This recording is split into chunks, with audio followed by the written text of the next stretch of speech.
I promise I did not make this up.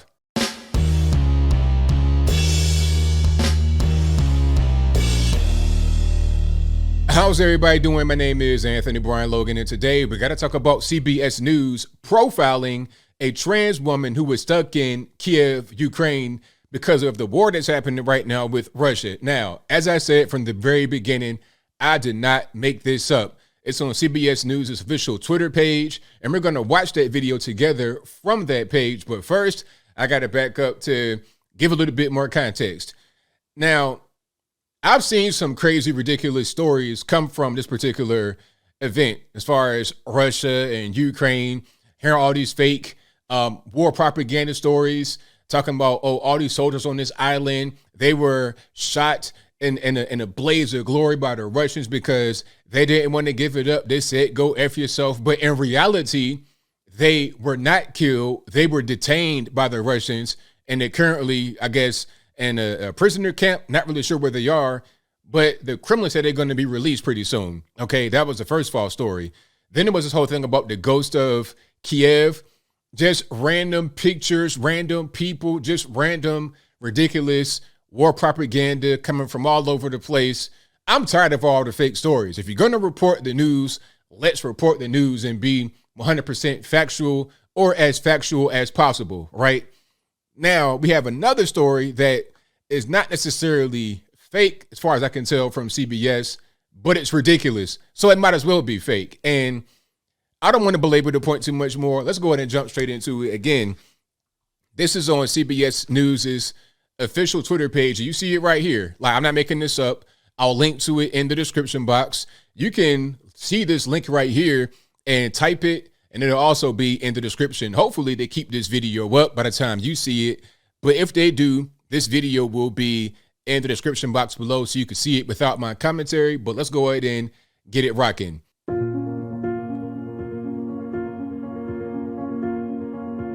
Sometimes we think it's just all a dream. Okay. Just y'all relax, y'all chill. Let's just hear the person out. We stuck inside some kind of a video game because you live in a quiet society, and then you hear bombings, and then you wake up to the sound of bombings. What kind of accent is this? You know, I've been watching a lot of news, and I'm hearing from people that are in Kiev, Ukraine, and I'm hearing some really strong, like, Russian sounding accents. What kind of accent is that? I'm hearing an accent, but it's kind of slight. Now, I'm not sure because they're trying to change their voice and it's something to sound like, you know, a Japanese anime girl, something like that. I'm not really sure what's cracking here, but something is awry with this particular accent because the women and the men have a much deeper and stronger accent than this person does. But we'll continue. I don't want to go outside. I'm literally scared for my life. This person's name is Z Femilu, okay? All my friends left the city. My neighbors left my floor, and I think my building.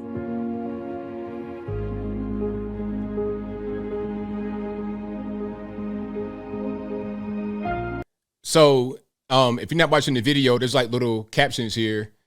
And basically it's saying Z is afraid to leave because of what could happen when they leave. And people got weapons, and, you know, it might be kind of dangerous to be out there if they got weapons that given to them by the police, because I guess they could be used on them, quote unquote.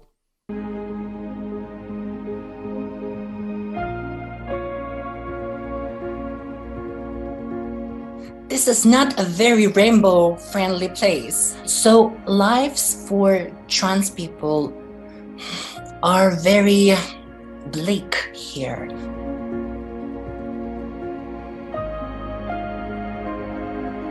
Okay, now we're getting to the meat and potatoes. Listen, very important. If you have male gender in your passport, they will not let you go abroad. One more time, because I was talking a little bit. One more time, in case you didn't quite catch that part, and then I'm going to explain why that part is very important.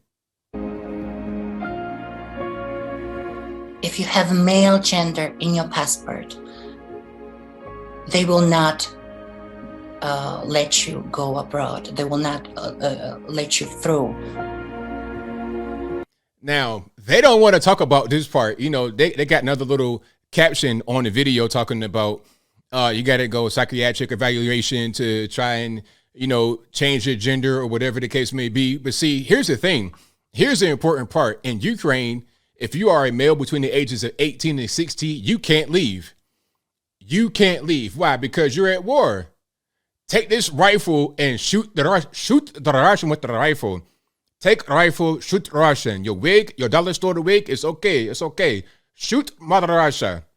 That's what's going on. It's like, look, dog, I don't care about your wig. I don't care about your dress. I don't care how you identify. But you are an XY male. It says so on your passport. Take this rifle and go fight. Go fight. I don't care how you identify, if you gay, straight, whatever, go fight. That's what's going on. That's why this person is stuck in Ukraine. You see?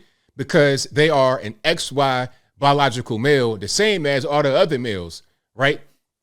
This ain't the West where you could just do stuff like this ain't the US or UK where you could just say, yeah, my name is Samantha Johnson, send me to the female penitentiary. No. This ain't that. You're in Ukraine, you're in war, you gotta fight. That's what's going on. And unfortunately for this person, this whole, I'm trans thing and this crazy wig is not helping to try and avoid that. You understand? It would have been like back in the day where you had conscription in the draft. You couldn't just say, oh, well, no, I don't want to do it. Or I'm a woman. No. And even right now, the males, when you turn 18, what do? You sign selective service. So if things really get out of control, hey, man, you kind of physically fit. You playing Call of Duty, you got a high kill death ratio, man. Take this rifle and go out on the front lines and shoot the whoever is coming in. Shoot the Martians, shoot the Russians, or whoever is the aggressor. That is the long and short of this whole thing. So I don't need to hear more, but let's see what this person says to wrap it on up. Okay, talking about legal documents, et cetera, et cetera. A war within a war, truly. Now trying to escape, but it's lack of supplies. Okay, let's keep going for it here. And then it's showing like damage to the buildings. Yeah, it's pretty rough though. All jokes aside, if you're there. Every noise from outside is a warning sign. It was hell living as a trans person in Kiev in Ukraine. We feel invisible. Truly. Like we're not people, like we're not human. It's truly how we feel. My thing is this, okay, if Kiev is so bad, I'm gonna come back here. That was pretty much the end of that video. If Kiev is so bad and you want to leave right now, why didn't you leave before? Huh? Why didn't you leave before? If you want to escape right now, why didn't you escape before? It must not have been that bad. You didn't want to escape prior to right now, but now you want to escape. Why not just go to some other country? Why not go UK, France, Germany, maybe even, where your particular identity is more accepted? You speak pretty good English. You know, I'm not really hearing the Ukrainian accent. Where are you even from? And like, are you Ukrainian? And if you are, I can't tell. You know, and like I say, you speak pretty good English. Go somewhere else. If it's like that, now I don't know what your money is like. But surely, if you're talking about escaping, you're talking about leaving, you should be able to leave too. You got friends that left. Why not go with them? Oh, because you can't leave because you are a biological male, just like all the other men in your country. You're no exception just because you identify as something else. Okay? That's not how it is. It's equality, right? Equality, regardless of how you identify. It's inclusive. Okay? Every male between the age of 18 and 60, that's a Ukrainian citizen, you guys are all basically being conscripted into the battle.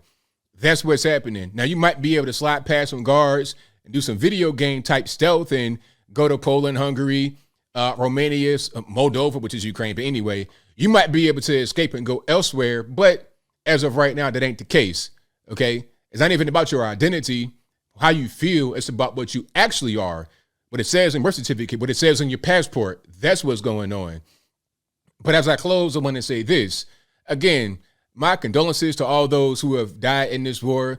To me, it doesn't really matter who starts the war or who's the aggressor, it doesn't matter who starts the war. What matters is the innocent people that die in the process. That's who I am sending my condolences to. Okay, that's really what it's about. It doesn't matter if the U.S. starts it, if Ukraine starts it, if Russia starts it, if some other place, China. The innocent people are who I have a heart for. So hopefully this person is able to survive. Okay, just like all the other men in Ukraine, they got to stay and fight. Hopefully that's the case. I don't want to see anybody lose their life behind the whole situation, but I think I'll leave that right there for now. And what say you? How do you feel about what's happening here with this whole trans thing? I guess the trans thing that may work over here in the States and in the West in general does not work the same way in the East. Okay, if you are biological XY male, they treat you as such, and if you're a woman, the same way. Okay, I don't think that they would force a trans man to fight with the actual biological men. Okay, if it's a woman that identifies as a male, I don't think they would say, "Yo, take this rifle and go fight." I doubt they would do that in Ukraine. So they're fair. They're honest.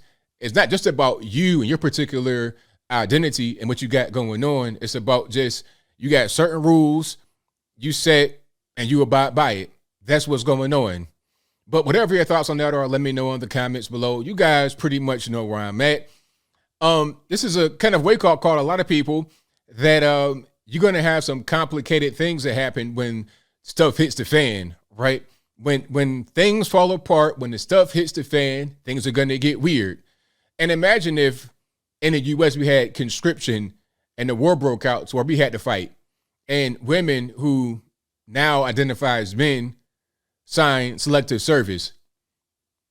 And they're like, okay, I know you're 5 foot tall, 100 pounds, soaking wet, but take this rifle and go fight. How is that really going to work? Whatever your thoughts are, please let me know in the comments below. And that's all I got to say for this video. If you like what you heard, please comment, rate, share, and subscribe. Peace.